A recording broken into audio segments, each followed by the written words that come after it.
Niyanig na naman ang Ukraine ng panibagong atake mula sa Russia. Ayon kay Ukrainian President Volodymyr Zelensky, mahigit 100 drones ang pinakawala ng Russia sa isang overnight attack. 2 ang nasawi at marami ang nasugatan. Bakit umatake muli ang Russia? Ano ang bagong deal na napag-usapan ng Russia at Ukraine? At bakit wala nang kawala ang Ukraine sa Russia? Yan ang ating aalamin. Ang pinaka-naapektuhan ay ang lungsod ng Kharkiv, ang pangalawang pinakamalaking lungsod ng Ukraine na malapit sa border ng Russia.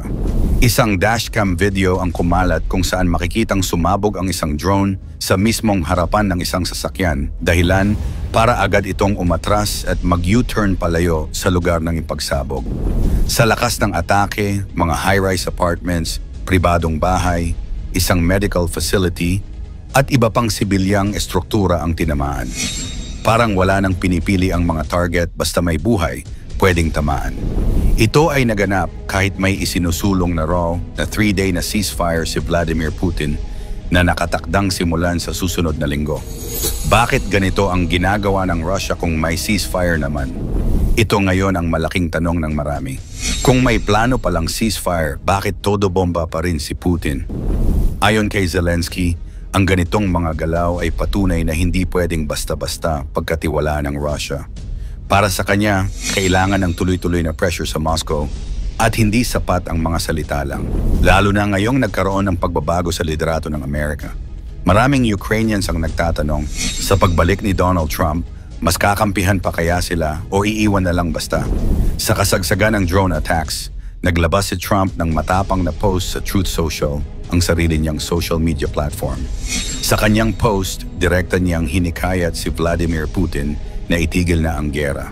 I am not happy with the Russian strikes on KYIV, not necessary and very bad timing. Vladimir, stop. 5,000 soldiers a week are dying. Let's get the peace deal done. Pero ayon sa mga eksperto, salita lang ito, wala pang konkretong aksyon.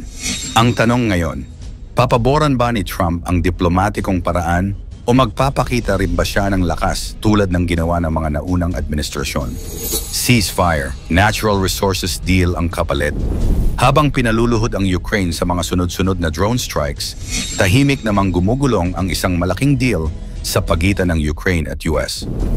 Ayon sa ulat ng Kyiv Independent, handa na raw pumirma ang Ukraine sa isang kasunduang may kinalaman sa natural resources. Ano ang laman ng deal? 50-50 investment project para sa infrastructure. Bibigyan ang US ng pribilehiyong access sa aluminum, oil at natural gas ng Ukraine. At ang pinakamalaking pasabog, inalis na ng Trump administration ang demand na bayaran ng Ukraine ang mga dating military aid na tinatayang aabot sa tens of billions of dollars. Sa bagong setup, future support na lang ang babayaran.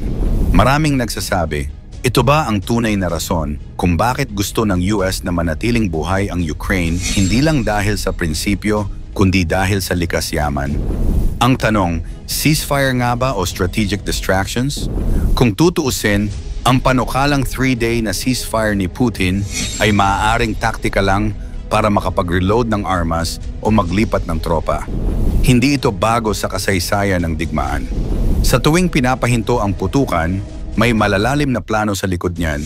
Madalas hindi para sa kapayapaan kundi para sa mas malawakang opensiba pagkatapos. Habang pinag-uusapan ng ceasefire, todo pasok naman ang mga drones ng Russia. At habang binabanggit ang kapayapaan, may mga gusaling tinutumbok ng missile. Parang may double meaning ang mga kilos ng Kremlin. Kumbaga, pag-usapan muna ang tigil putukan, pero habang nag-uusap, winawasak ang kalaban nito. Hindi lang simpleng military conflict ang labanang ito. Kung tutuusin, may 3 level ito. Una, laban ng teritoryo at soberenya sa pagitan ng Ukraine at Russia. Sa pinakaugat ng digmaan ay ang matagal ng usapin ng teritoryo at pambansang soberenya. Gusto ng Ukraine na mapanatili ang kanilang kalayaan at integridad bilang isang bansang may sariling desisyon at direksyon. Pero para sa Russia, lalo na sa ilalim ni Vladimir Putin, hindi kailanman matanggap na tuluyang mapalayo sa kanilang impluensya ang dating bahagi ng Soviet Union. Ang pag-agaw sa Crimea noong 2014 at ang kasalukuyang opensiba sa silangan ng Ukraine ay malinaw na hakbang para ipakita na hindi pa rin nawawala ang layunin ng Russia na muling sakupin o kontrolin ang mga lugar na itinuturing nitong historically Russian.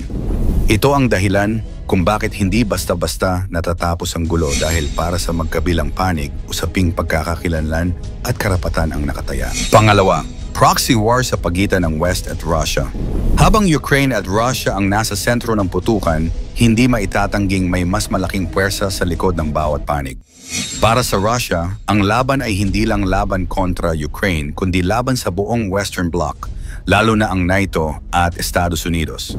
Samantala ang Ukraine naman ay sumasandal sa tulong ng mga bansang kanluranin sa anyo ng armas, pondo at diplomatikong suporta. Ang resulta, isang proxy war kung saan ang tunay na nagpapatuloy ng apoy ay ang dalawang higanting puwersa ang West at Russia na pareho ring may kani-kaniyang interes. Ang Ukraine sa kabila ng pagkakampihan ay tila naging larangan ng testing ground para sa mga makabagong armas, estratehiya at pandaigdigang impluensya. Pangatlo, ekonomiyang digmaan kung saan ang natural resources ang bagong bala. Sa likod ng mga drone strikes at ceasefire talks, may mas tahimik ngunit mapanganib na digma ang nagaganap. Ang pag-aagawan sa natural resources ng Ukraine. Kilala ang bansa bilang mayaman sa mga likas yaman gaya ng aluminum, langis, natural gas at butil. Ngayon, lumulutang ang mga kasunduan kung saan maaaring magkaroon ng privileged access ang mga dayuhang bansa tulad ng Estados Unidos kapalit ng tulong militar o pampinansyal. Ito ang bagong mukha ng digmaan, hindi na lang baril at bomba ang armas, kundi kasunduan at ekonomiyang kontrol. Kapag ang mga yaman ng isang bansa ay unti-unting napupunta sa kamay ng banyaga, panibagong uri ito ng pananakop, isang uri ng ekonomikong kolonya sa gitna ng modernong panahon. Ang pagpasok ng US sa Natural Resources Deal ay maaaring maging game changer. Pero may tanong din, kung hindi natuloy ang ceasefire, lalala ba ang opensiba ng Russia? At kung tumuloy man, mapupunta ba ang yaman ng Ukraine sa banyagang kamay? Habang ginugulpi ang Ukraine ng mga drone, at habang tahimik na pumipirma ng mga deal ang kanilang pamahalaan, ang mundo ay pinapaalalahanan ng isang katotohanan. Hindi pa tapos ang digmaan. Hindi pa rin malinaw kung kapayapaan ba talaga ang habol o bagong forma lang ng dominasyon.